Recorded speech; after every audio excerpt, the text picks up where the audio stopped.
But अब बात अब पोस्टल बैलेट पे आती है। देखिए, जो पोस्टल बैलेट होते हैं उन्हीं लोगों के होते हैं जो सरकारी नौकरियों में हो, ठीक है ना, कोई शिक्षक इंस्पेक्टर होते हो, हैं, शिक्षक होते जो हैं, सर्विस में या होते सर्विस हैं, के लोग होते हैं, जो आर्मी ऑन में, ड्यूटी ऑन इलेक्शन ड्यूटी, में लगना ठीक है ना, होता तो उनके वो, और ये पढ़े लिखे लोग होते हैं। जी। तो मैं देख रहा था, यहाँ आंकड़ा देख रहा था कि अगर उन वहाँ देखा जाए तो शुरुआत में जो पोस्टल बैलेट के वोट पड़े हैं वो लगभग समझ लीजिए सबसे ज़्यादा आपको पड़े हैं। और उसको अगर हम कंस्टिट्यूएंसी में बदलाव लाएं तो 243 कंस्टिट्यूएंसीज में से 143 कंस्टिट्यूएंसी में आप लीड कर रहे हो, जी। और 94 कंस्टिट्यूएंसी में एनडीए लीड कर रहा है, और अदर्स 6।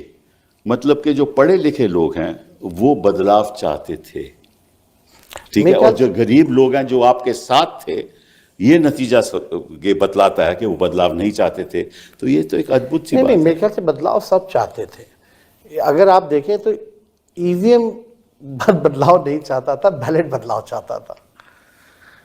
तो आप समझते हो कि ईवीएम में कोई गड़बड़ी है? देखिए, कोई वैसे साइंटिफिक प्रूफ नहीं है, लेकिन I can sense, I can smell कि अदृश्य शक्तियां जो हैं उन्होंने अपना काम किया। अच्छा। ठीक है, अभी सामने एग्जैक्टली नहीं आ पा रहे कि क्या हुआ है, लेकिन आने वाले समय में ज़रूर पर्दाफाश होगा। आप देखिएगा, जो इलेक्शन कमीशन पूरी बेईमानी के मोड में थी। इलेक्शन कमिश्नर जो है उन पर कोई कार्रवाई नहीं हो सकती। ये अमेंडमेंट भी आया बिल में। क्यों चेंज किया गया? यानी आप कुछ गड़बड़ करने वाले हो। आप देखिएगा सीसीटीवी जो रिकॉर्डिंग तो थी 45 दिन का कर दिया गया। क्या कारण था इसका? इलेक्शन कमीशन ने जो अनाउंस की जो डेट, ठीक योजना के पैसे मिलने के 3 घंटे बाद जो है वो कोड ऑफ कंडक्ट लगाया गया। जितने भी हमारी शंकाएं थी, कन्फ्यूजन जो था, कभी भी इलेक्शन कमिश्नर ने इसको क्लियर नहीं किया। हमारी जितनी शिकायतें थी उसको नहीं सुना गया। तो उसमें इलेक्शन कमीशन ने डिस्क्रिमिनेट नहीं किया। उत्तर प्रदेश से भी शिकायतें आए, उन्होंने नज़रअंदाज कर दिया। हरियाणा से आए तो नज़रअंदाज, महाराष्ट्र से आए तो नज़र, तो वो तो बड़ा इक्वालिटी में है वो, मतलब वो सामान्य तरीके से। आप ये कैसे थे? बिहार चुनाव में लेवल प्लेइंग फील्ड नहीं था। कौन से चुनाव में लेवल प्लेइंग फील्ड थी? किसी में नहीं होता। तो ये जो हालत जो बन रहे हैं, तो चुनाव का कोई मतलब नहीं रह गया, सब कुछ फिक्स्ड है।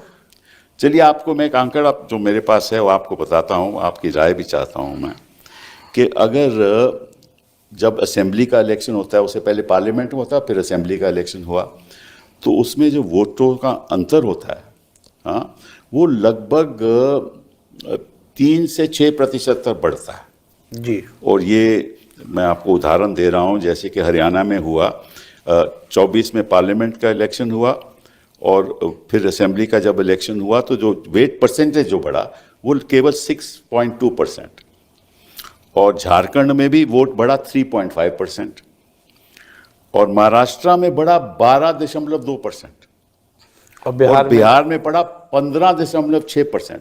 मतलब कि 6 महीने के अंदर 15.6% की बढ़ोतरी हुई पॉपुलेशन में। ये कैसे हो सकता है? ये इसका मतलब ये हुआ कि किसी तरीके से वोटों की संख्या बढ़ाई गई। आपको हम ये बताना चाहेंगे, पहले वोट पड़ते थे बैलेट से भी, तो शाम तक बता देते थे इलेक्शन कमीशन कि इतने परसेंटेज वोटिंग पड़ी है, इतने महिलाओं ने दिए, इतने पुरुषों ने दिए। इस बार तो महिला पुरुष का बताया ही नहीं, और उस दिन नहीं 2 दिन तक तो इन लोगों ने वोटिंग ही परसेंटेज नहीं बताया कि कितने वोट पड़े हैं एक्चुअली में। मेरे को प्रेस कॉन्फ्रेंस करना पड़ा, फिर भी बेशर्मी इतनी कि जो दूसरा फेज का चुनाव खत्म हुआ उसके साथ इन लोगों ने इकट्ठे दिया। तो ये छुपाने वाली बात मेरे को पची नहीं। अब हमको ये लगता है कि ये वोट बढ़ाने की जो एक बड़ी साजिश है। वोट बढ़ाना ये मतलब मशीन बढ़ाओ। मशीन कैसे बढ़ेगा? तो बूथ की संख्या बढ़ा दो। तो ये पूरा खेल जो है, बूथों को बढ़ाया गया। बूथ बढ़ेंगे तो स्वाभाविक रूप से मशीनें बढ़ेंगी।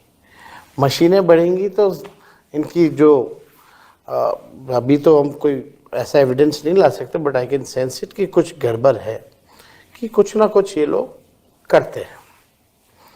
अगर आप एक बूथ पे भी अगर 20 वोट मैनेज कर लो तो उसकी बड़ी संख्या हो जाती है। और इस बार हम लोगों ने कई सीटें जो हैं बहुत कम कम मार्जिन से भी हम लोग हारे।